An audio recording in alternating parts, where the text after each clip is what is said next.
10절에서 14절까지 교독하겠습니다. 한 손이 있어 나를 어루만지기로 내가 떨더니 그가 내 무릎과 손바닥이 땅에 닿게 일으키고 내게 이르되 은총을 크게 받은 사람 다니엘아 내가 내게 이르는 말을 깨닫고 일어서라. 내가 내게 보내심을 받았느니라. 그가 내게 이 말을 한 후에 내가 떨며 일어서매 그가 내게 이르되 다니엘아 두려워하지 말라. 내가 깨달으려 하여 네 하나님 앞에 스스로 겸비케 하기로 결심하던 첫날부터 네 말이 들으신 바 되었으므로 내가 네 말로 인하여 왔느니라. 그런데 바사국군이 21일 동안 나를 막았으므로 내가 거기 바사국 왕들과 함께 머물러 있더니 군장 중 하나 미가엘이 와서 나를 도와주므로 같이 봅니다. 이제 내가 말일에 네 백성에 당할 일을 네가 깨닫게 하러 왔노라. 대저 이 이상은 오래 후의 일이니라. 아멘. 네, 오늘도 주의 평화와 함께 하시기를 간절히 기원합니다. 지난 수요일 날 100일 작전 기도 마치면서 응답받는 기도의 특징 그런 제목으로 말씀을 드렸는데요. 그 첫째가 겸비해야 된다 그런 말씀을 드렸잖아요. 그래서 에스라가 그렇게 귀한 사명 감당할 때 겸비하여 하나님께 기도할 때 하나님이 응낙하시고 응답하셨다고. 근데 오늘 다니엘도 마찬가지입니다. 오늘 12절 말씀에 내가 깨달으려 하여 내 하나님 앞에 스스로 겸비케 하기로 결심하던 첫날부터 네 말이 들으신 바 되었으므로. 그러니까 겸비하여 이렇게 주님 앞에 나가는 그 첫날부터 하나님이 그 말을 들으셨다는 거예요 이미. 그런데 이제 바사국군 그 당시 메데파사의 배후에 있는 악령들이 21일 동안 막아서 미가엘 군대 장군이 와서 도와줘서 이제 왔다. 그러면서 이제 응답을 해 주셨죠. 그래서 기도 응답받는 그 특징이 겸비인데 오늘 이 다니엘이 여기 10장에 와서 이 겸비케 하기로 결심했다. 이 말이 처음으로 나왔는데 다니엘의 그 사적을 보면 하루아침에 겸비해진 것이 아니라는 거죠. 오랜 세월 겸비케 하는 가정들이 있었는데 다니엘서 전체를 우리가 보면서 한번 그 겸비의 모습을 생각해 보려고 합니다. 다니엘서 1장에 보면은 느부갓네살 때에 이제 포로 생활이 시작되는데 그때가 BC 605년이에요.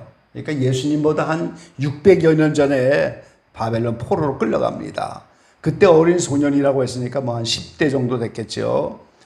그러고 나서 포로 생활을 하면서 벨사살 왕, 다리오 왕, 고레스까지 네 왕을 거치면서 70년 이상을 숨기는 거예요.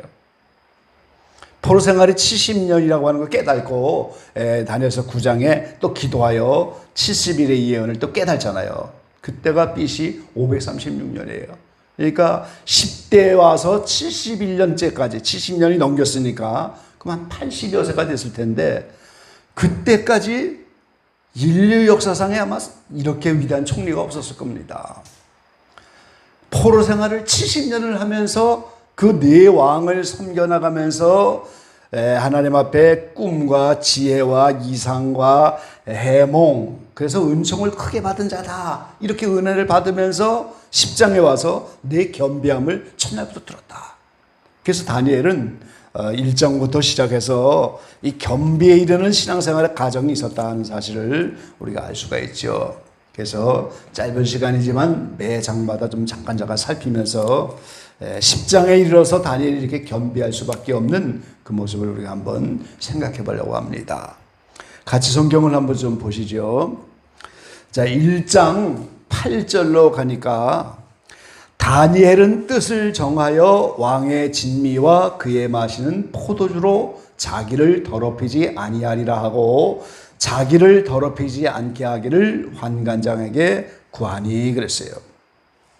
자, 어린 소년 이 포로되어 잡혀간 중에 4절 보면은 흠이 없고 아름답고 재주를 통달한 왕궁에 모실 만한 소년을 데려왔는데 그 세 친구와 함께 다니엘이 왕궁에 가서 이렇게 훈련을 받게 됐는데 그때 우상에게 섬긴 음식을 먹게 되잖아요. 그러니까 그걸 먹지 않겠다고 뜻을 정하였다 그랬어요. 그래서 왕의 진미 마시는 포도주, 이게 뭐 귀한 음식이지만 전부 우상에게 갖다 바친 후에 이제 먹는 그런 음식이에요. 그래서 그걸 먹으면 우상을 섬기는 거니까 자기를 더럽히지 아니라, 이렇게 하면서 오늘 뜻을 정했다 그랬어요. 마침 한간장이 그걸 받아줘서 그렇게 그런 음식 먹지 않고 12절에 보면 채식과 물만 먹었어요. 근데도 이제 얼굴이 더욱 아름답고 윤택하였다. 15절에 이렇게 말씀하셨죠. 그래서 오늘 다니엘이 이렇게 뜻을 정해서 우상 섬기지 않으려고 하는 중심으로 가니까 17절에 하나님이 네 소년에게 지식을 얻게 하시며 모든 학문과 재주에 명철하게 하신 후에 다니엘은, 그러니까 다른 친구들도 다 학문과 지식을 얻었는데 또 재주가 명철했는데 다니엘은 또 모든 이상과 몽조를 깨달아 알더라 그랬어요. 그러니까 우상 섬기지 않고 하나님만 섬기겠다고 하는 그 중심, 맛있는 진미 포도주를 마시지 않겠다, 비록 그런 것은 먹지 못한다 할지라도 나는 하나님만 섬기겠다는 그 마음의 결단, 그것이 모든 학문과 지식 명철하게 하고 이상과 몽조를 깨달아 하는 은총을 주기 시작한 것을 우리가 알 수 있어요. 그래서 1장 21절에 보면 다니엘은 고레스 왕 원년까지 있으니라. 이게 71년째 되는 거예요. 70년 지나서 고레스 왕 때 이제 포로 생활해서 해방이 되잖아요. 그때까지 70년을 포로 생활하면서 총리하고 이렇게 했던 거예요. 그래서 그 시작이 바로 뜻을 정하는 것에 있었다 하는 사실을 알 수 있죠. 그 다음에 2장에서는 28절 말씀 한 절만 보겠습니다. 28절 한번 같이 보시죠. 오직 은밀한 것을 나타내실 자는 하늘에 계신 하나님이시라. 그가 느부갓네살에게 후일의 일을 알게 하셨나이다. 왕의 꿈, 곧 왕이 침상에서 뇌 속으로 받은 이상은 이러하니이다. 자, 느부갓네살이 꿈을 꿨는데 그 꿈을 잃어버렸잖아요. 근데 그 꿈을 찾아내려는 거예요, 지금.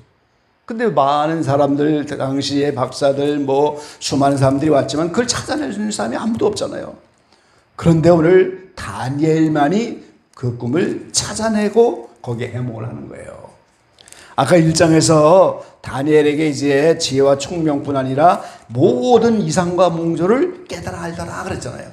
근데 그 마음의 중심에는 오늘 28절에 고백한 것처럼 은밀한 것을 나타내실 자는 하늘에 계신 하나님뿐이 안 계시다.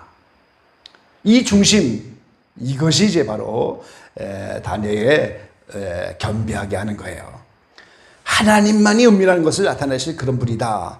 이런 신앙을 여기서 이제 갖게 되고 고백을 하는 거죠. 느부갓네살의 꿈이 바로 신상을 통해서 인류 역사에 되어지는 과정, 그것을 이제 보여주신 모습이죠. 그 다음에 3장 11절 보겠습니다. 11절 말씀입니다. 누구든지 엎드려 절하지 아니하는 자는 극렬히 타는 풀무 가운데 던져 넣음을 당하리라 하지 아니하셨나이까. 자, 이 다니엘이 바벨론에서 이제 이렇게 여러 가지 은혜를 받고 높은 지위를 받게 되니까 이 시기 질투하는 사람들이 신상을 세워놓고 이제는 이 금신상에게 절하라. 그렇지 않으면 극렬히 타는 풀무불에 던져 넣겠다. 이렇게 이제 공포를 한 거예요. 6절 말씀이 나오죠. 그런데 오늘 다니엘과 세 친구는 거기에 오늘 굴복하지 않았다는 거예요.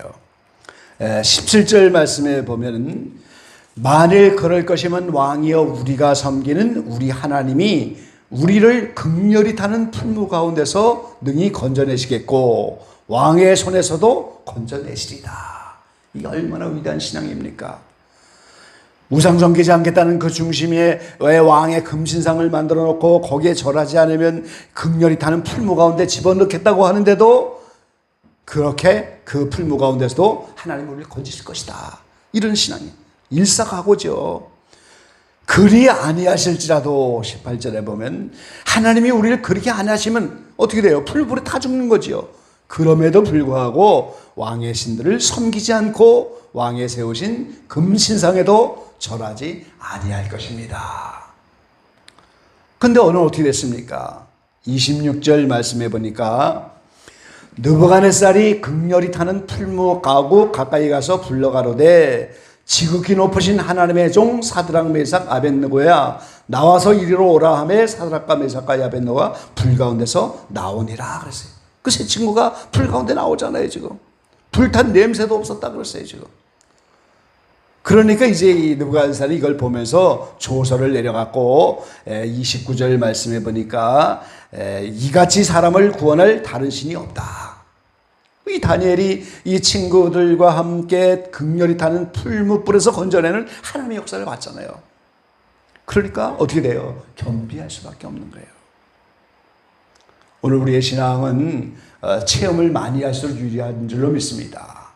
우리 신앙 자체가 신비예요. 우리가 이 기독교 신앙은 하나님이 영이시기 때문에 우리가 우상 섬기는 것이 아니고 영으로 계신 하나님이니까 신비한 거 그것을밖에 없어요. 기적이 있을 수밖에 없는 거예요.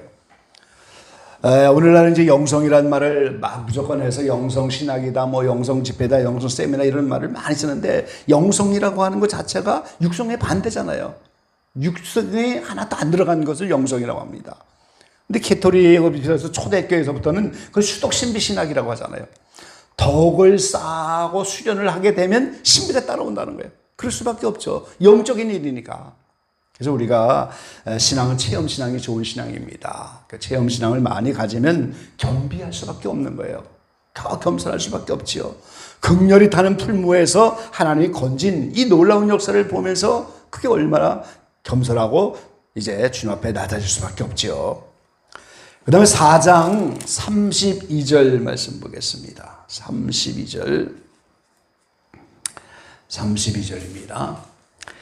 내가 사람에게서 쫓겨나서 들짐승과 함께 거하며 소처럼 풀을 먹을 것이요 이와 같이 7대를 지나서 지극히 높은 자가 인간 나라를 다스리며 자기의 뜻대로 그것을 누구에게든지 주시는 줄을 알기까지 이르리라 하더라 그랬어요.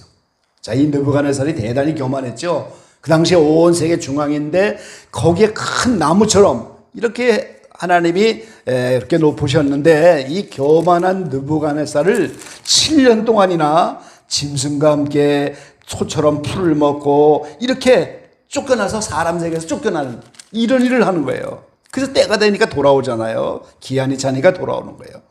이걸 봤잖아요. 지금 다니엘이. 야, 이렇게 교만해지면은 느부갓네살은 인간 세계에서 쫓겨나는구나. 짐승과 같이 살 수밖에 없는 거구나. 그래서 37절에 보니까 그 일을 겪고 나서 느부갓네살이 선포를 하죠. 그러므로 지금 나 느부갓네살이 하늘의 왕을 찬양하며 칭송하며 존경하노니 그의 일이 다 진실하고 그의 행하심이 의로우시며 무릇 교만하게 행하는 자를 그는 능히 낮추심이니라 그랬어요.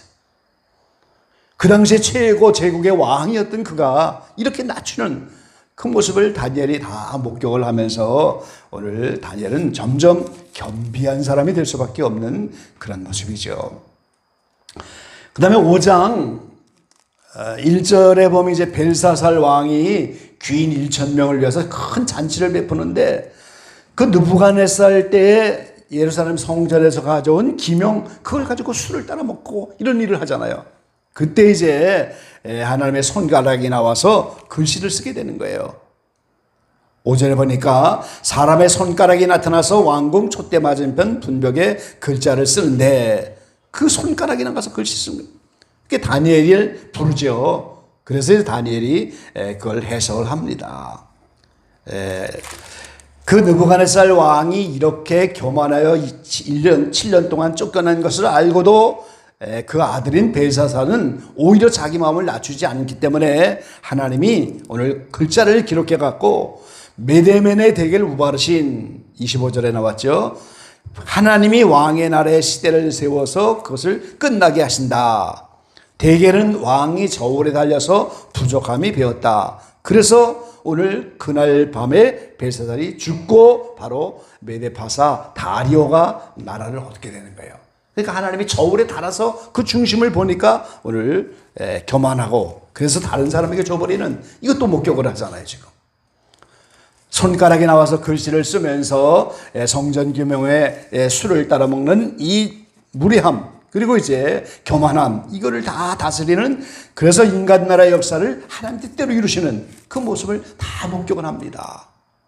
오늘 대한민국이 이렇게 어렵고 지금 오늘 이제 많은 집회들도 하고 지금 여러 가지 어수선한 그런 가운데 있지만 하나님은 자기 뜻대로 다 다스리십니다. 우린 그걸 믿어야 돼요. 하나님은 다 뜻을 가지고 지금 그런 일을 하시는 거예요. 자기 뜻대로 하신다, 이렇게 분명히 말씀을 하죠. 자, 6장 7절 보겠습니다. 7절. 나라의 모든 총리와 수령과 방백과 모사와 관원이 의논하고 왕에게 한 율법을 세우며 한 금령을 정하실 것을 구하려 하는데, 왕이여, 그것은 곧 이제부터 30일 동안에 누구든지 왕의 어느 시계나 사람에게 무엇을 구하면 사자굴에 던져넣기로 한 것입니다. 이것도 다니엘이 총리가 됐는데 이거 시기 질투하는 거잖아요 지금. 그런데 오늘 다니엘이 10절 말씀에 보면 이 조서에 어인이 찍힌 것을 알고도 자기 집에 돌아가서는 그 방에 예루살렘을 향하여 열린 창에서 전에 행하던 대로 하루 3번씩 무릎을 꿇고 기도하며 하나님께 감사하였더라 그랬어요. 자, 이 30일 동안에 다른 왕의 외에 다른 신에게 무엇을 구하면 사자굴에 던져 넣는다, 이렇게 조서가 내려왔는데 그걸 알고도 하루 3번씩 하나님을 향해서 기도하고 감사했다 그랬어요. 그럼 어떻게 되겠습니까? 사자굴에 들어갔죠.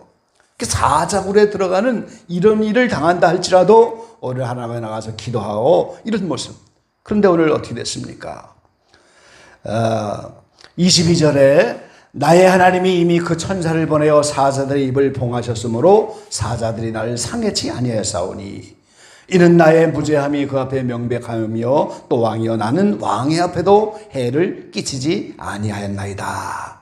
그러니까 오늘 왕이 심히 기뻐하잖아요. 다니엘이 죽지 않음을 인해서. 그래서 다니엘을 참소한 사람을 끌어놓고 그 사람들을 다 처자와 함께 사자굴에 던져 넣는 거예요. 이거를 또 목격을 하잖아요.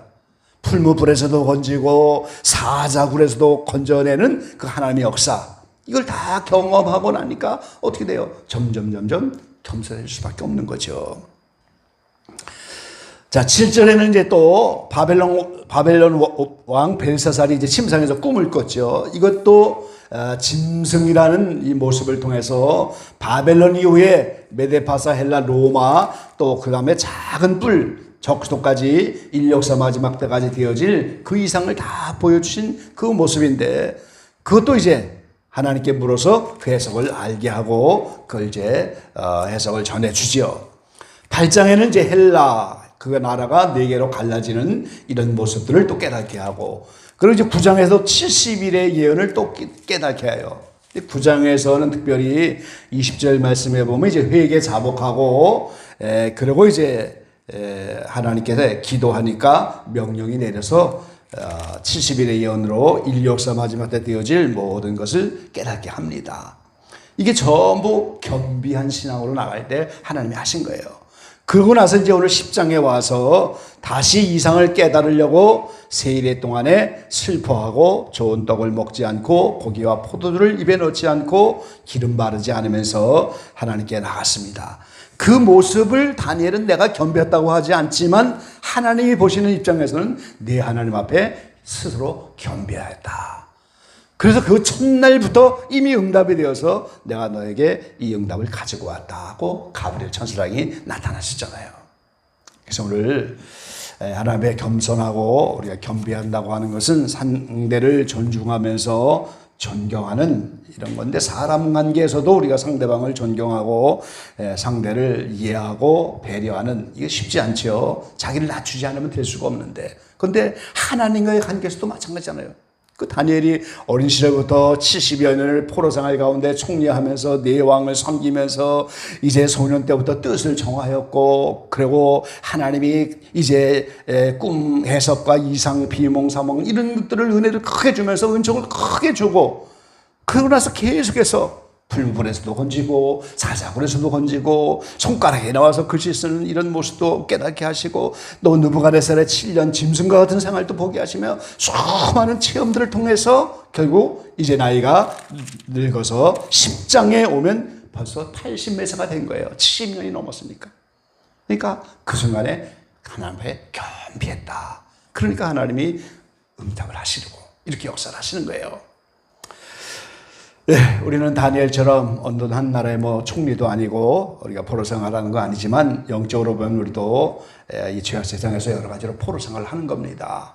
죄의 포로가 되어 있고 이 세상 것에 우리가 포로가 되어 있잖아요. 그래서 우리가 이런 가운데 하나님의 은혜를 입어서 여러 가지 체험을 해가는 가운데 하나하나 우리가 점점 겸손해지고 겸비를 이뤄가면 하나님이 다니엘에게 하신 것처럼 은총을 크게 받은 자야. 그러면서 겸비한 그날부터 우리 가운데도 역사하실 줄로 믿습니다. 그래서 오늘 신앙생활을 통해서 기도응답도 받고 또 주의 음성도 듣고 여러 가지 은사도 또 이렇게 활발히 나타나면서 또 놀라운 하나님의 역사를 보면서 좀 더 체험적인 신앙 이런 걸 사모하면서 점점점 하나님을 높이고 그 앞에 겸비하여 주님과 늘 기도로 응답받는 저와 여러분 되시기를 간절히 축원합니다.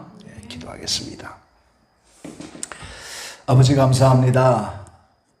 다니엘은 70여 년 포로 생활 가운데서 수많은 이적과 기사를 목격하고 풀무불에 들어간다 할지라도 사자굴에 들어간다 할지라도 일사각오의 정신으로 하나님을 섬기고 우상 숭배하지 않은 이런 신앙을 통해서 하나님만 의지함으로 순간순간 응답을 받았고 또 여러 가지 느부갓네살의 이러한 짐승이 되는 7년 생활도 보았고 벨사살 왕의 죽음도 보았고 손가락에 나와서 글씨 쓰는 이런 이적도 체험하고 여러 왕들과 놀라운 인류 역사 되어질 모든 것을 보이신 그 모든 가운데 은총을 받아서 이를 깨닫게 되었습니다.